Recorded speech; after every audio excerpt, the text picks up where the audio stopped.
And welcome back, CBTV Sports Week in Review. Thanks for hanging around with us. Mike Neville along with you. Tucker Warner is going to be talking some high school basketball. And we got Mike Kearns joining us. He's going to be talking about the Washington Capitals and their road in the NHL. But as I mentioned, we're going to talk about high school basketball. And Tucker, a lot of these games that we're going to names that are familiar to the high school football fans because these guys play dual sports, and we're going to have some names that people are going to be familiar with. Oh, absolutely. And you get into the end of the football season, you bring your star athletes onto the basketball team, and everybody's play improves. It's a thing that you guys will see more and more often as these football players have their seasons end and they join the basketball squads. Exactly right. We're going to start off with Monday night in high school basketball. On the boys' side of things, it was North Stafford a winner as they edged past Massaponax 44-41. Jalen Coleman dropping in 13 points. He also hauled in 8 rebounds to lead the way for North Stafford. And one of those football names, Jacob Bishonik, also helped out as he chipped in with 11 points and 7 rebounds. Devon Carson leading the way for Massaponax with a game-high 18 points. And it's interesting, we dwelled on this a little bit last week show, Tucker, that a lot of times in years past, these teams that go deep in the playoffs like Massaponax did, Cortland, of course, went deep, a lot of times they'll start their basketball seasons later because there's a lot of players that come over from the football team. But nowadays there's about more emphasis on playing just one sport, so you don't really get as many football players joining the basketball program. Yeah, and I remember from my high school days when I was trying out for the basketball squads, our football team, it was one of the only years we had still gone to the playoffs in the football season. So we show up at tryouts, and all the football players that are supposed to be making varsity, they're not there, so we end up having about 9 guys from those early tryouts make the basketball squad because of how many guys you have to account for that are coming in from an entirely different sport. Exactly right. Also, Fredericksburg Academy, they had 3 players in double figures, led by Labrano. You're going to have to say this for me.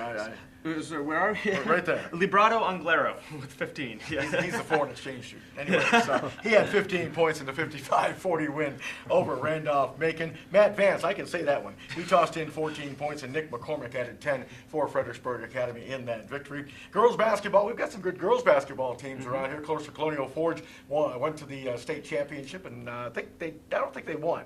But they went to the state finals. It was the first Stafford County school to do that a couple of years ago. But anyways, we're going to begin with Massaponax. They had no problem with North Stafford. 75-16 was the final. Tamanya Jones leading the way for the Panthers with 15 points. Erica McCarter and Mariah Aldridge tossed in 12 points apiece. That led Mountain View to a 56-32 victory over Fauquier. And Fredericksburg Academy girls were also in action, and they knocked off Randolph-Macon 58-17. Jadani Barnes dropping in a game-high 27 points, and I believe she might be the girl who transferred from Colonial Forge to Fredericksburg Academy, and obviously is helping that program out with those 27 points. Jada Fox chipped in with 11 for Fredericksburg Academy in that victory. Also had some basketball action on Tuesday night.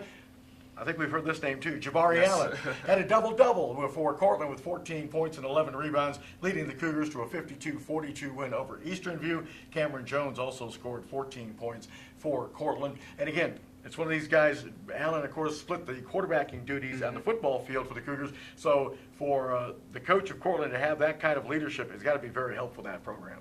Well, you've got a lot of experience, too, with it. And another thing that's so huge that isn't talked about quite as often is just how much conditioning you get. Some of these players who specialize in one sport, even though they might be playing it year-round, they're not conditioned to be playing it at a high level like a lot of these football players are already primed for and ready. Right, exactly right.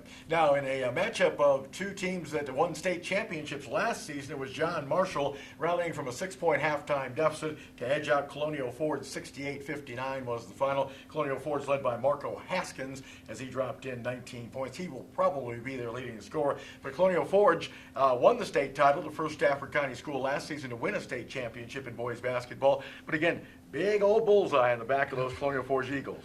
Absolutely. Anytime you come off of a state championship with a region that doesn't have so many powers where you can spread it around, everybody's looking forward to that Colonial Forge game, and every coach everywhere has got to be focusing on that game. Hey, we might be having a terrible season so far, but if we can play Colonial Forge and beat them, that'll be such a rush for this team.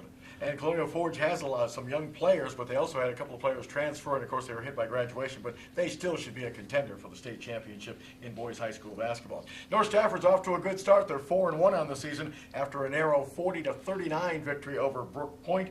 Joshua Jenkins leading the way for the Wolverines as he posted 16 points. Jalen Coleman, we mentioned him earlier in the program, he also chipped in with 12, and Marquise Wooten led the Blackhawks with 13 points. Kobe Butler had 11 points for Brook Point in that contest. Mountain View picked up their first win of the season, getting past Stafford 41-36. Elijah Burris, I know you've heard that name before, he led the way with 23 points. All right, let's shift our attention now to the NHL, and we brought Mike Kearns on to talk about the Washington Capitals. And Mike, new coach Barry Trotz, who comes over from Nashville, which really was more of a defensive-minded team. This is the first team where he's really had some really offensive players to deal with, right? Well, they've got the offensive players, but they haven't really shown it so Right. far this year. They've won 3 games in a row now, but haven't had to rely on Ovechkin or Backstrom during those 3 games. 2 of those games, they didn't score any points at all. They've been relying mostly on their third and fourth lines. You've had people like Jay Beagle. Yep. Brooks Laich is back. Right. He's popped in 3 goals. Chimera Niskanen scored a goal. Carl Osner scored his first goal of the year.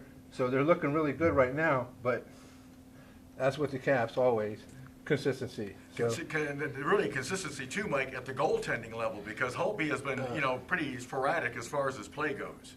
Holtby, he's going to win games for you. He's a good goalie. Right. But he has a tendency to check out every once in a while, and he's going to let in a sloppy goal. Right. Just like Ovechkin. He'll throw a big hit, he'll take a big shot, he'll disappear for 10 minutes. Right.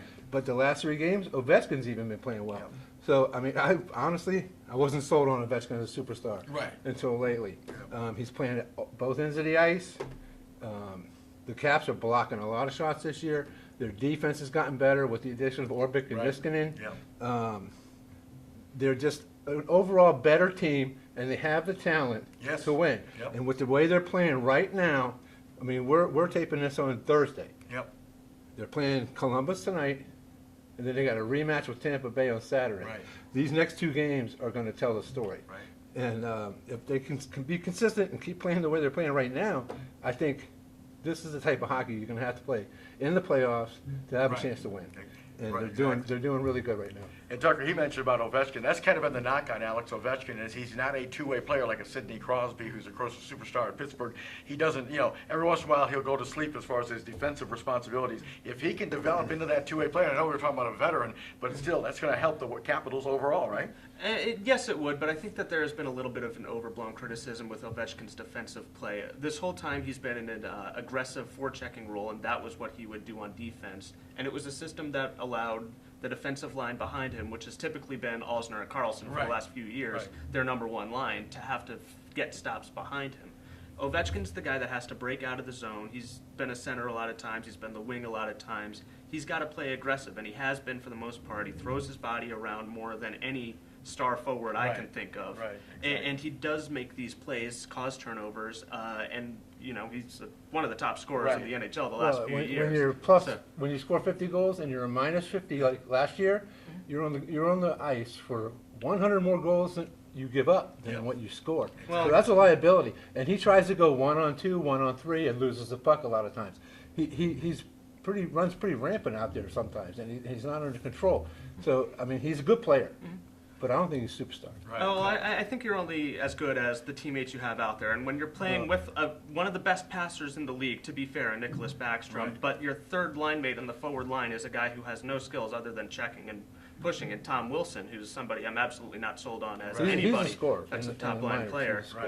Right. It's just difficult for him, and they haven't had good defenses the last few Right. years, Right. period. And Yep. so every time he gets it in the defensive zone, Yep. they're going to get a shot off. Exactly. Well, we're going to continue to talk about the Capitals as the season progresses on Sports Week in Review. And real quick, these guys, Mike might know this name, but Jean Beliveau. Remember that Jean name? Beliveau. A tremendous center for the Montreal Canadiens. 17 times his name is on the Stanley Cup, more than anybody else. 10 as a player, 7 as an executive. Passed away a couple of weeks ago at the age of 83. Sorely missed in Montreal. That's going to round. Well, we got one more segment on this edition of Sports Week in Review.